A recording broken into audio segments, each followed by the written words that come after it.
Hello everyone, so today I'm going to be making a Nightmare Before Christmas cake topper, and if you want to make the same cake topper, I've provided the images in the description box below, and they're very simple to use. All you got to do is download the images and then upload them right onto your Silhouette software, and then you just go to your trace panel and you trace right over the image, and then it'll cut that image.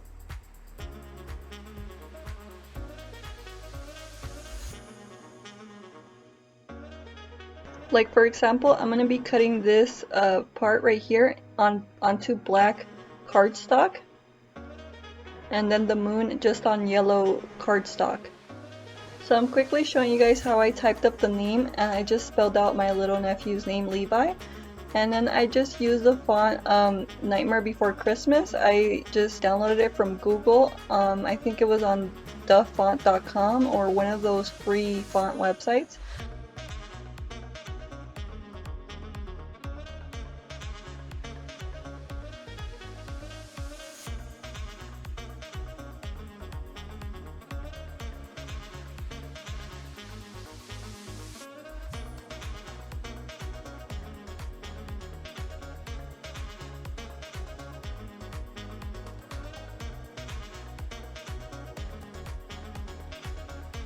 To fill the letters in, I ungrouped them and then I used the patterns that Silhouette provides me with, but I think you can only access these patterns if you have the business edition, or I'm not sure, correct me if I'm wrong, but I was able to use these patterns on these letters. And you can also of course download your own patterns by just going to Google and then typing in like black and white stripe background and then just dragging it inside of your letters. And you guys can also find Jack and Sally on Google and just make sure it's a transparent background just by typing up PNG Jack and Sally.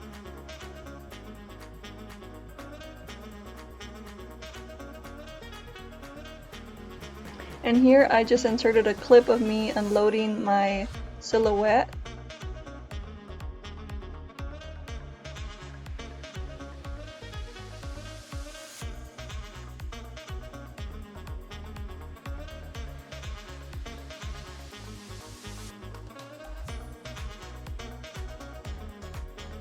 And then I just used different colored cardstock to cut out my shapes.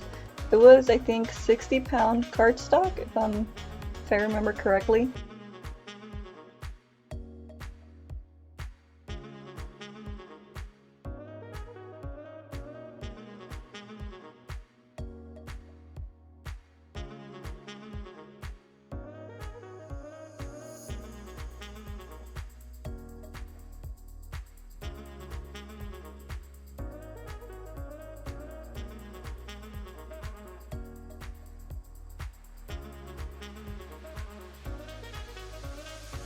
And then I just used the registration marks to cut Jack and Sally and the name onto 80-pound white cardstock.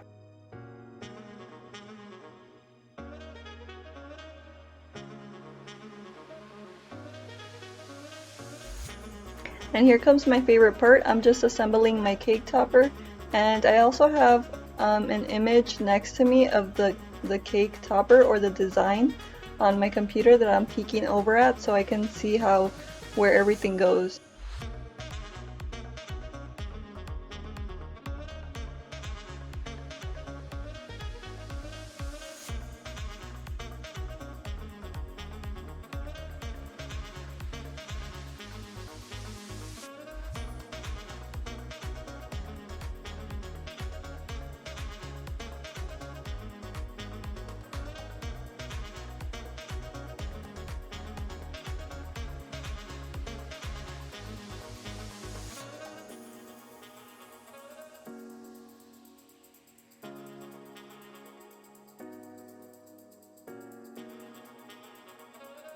And here I like to put everything in place just before I glue it, just so I know where everything goes and everything is in there correctly.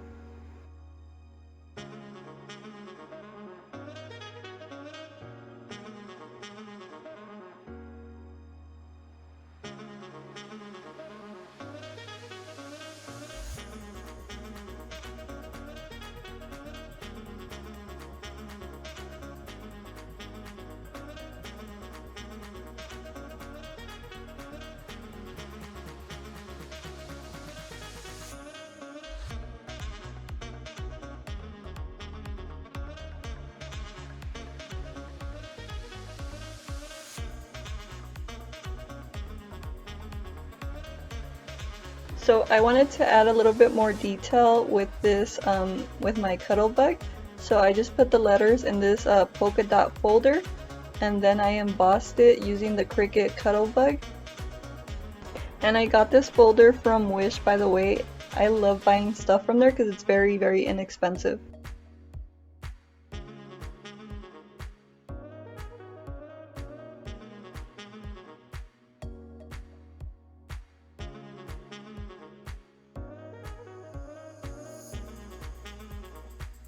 And I just love embossing paper. I will literally emboss anything that I can. I try not to overdo it. So in this case, I just embossed the letters.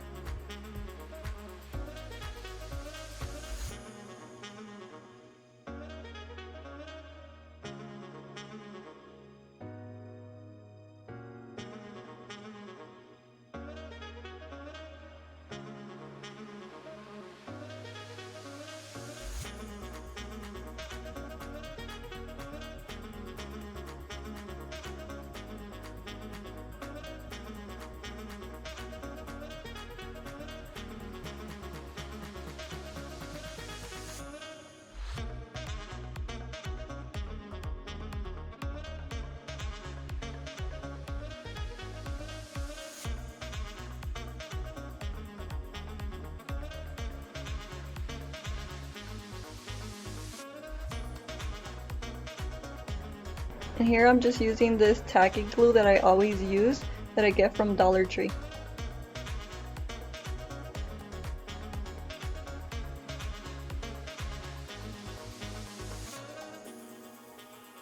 Then I'm just using these foam adhesive squares to mount the letters on there. But it's this brand, I think it's KI. I don't know what brand that is, but I really like these squares and I always use them for all my projects and they've lasted me a very long time. If anybody knows where I can buy these exact same dimensional squares, please comment down below. I bought these ones at Walmart on clearance, but I was never able to find them again.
Then I went ahead and put dimensional squares on Jack and Sally. I thought it'd look cute on if they were popped up too.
Like I said, you guys can find the file down below of this of the shapes that I'm using here. The only thing that I didn't include was Jack and Sally, but you can easily find them like if you Google them.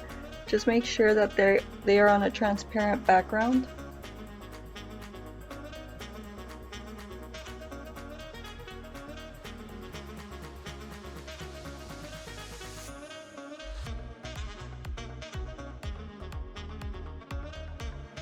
And then lastly, like I always do with my cake toppers, I'm going to glue this stick to the back just so we can stick it inside the cake.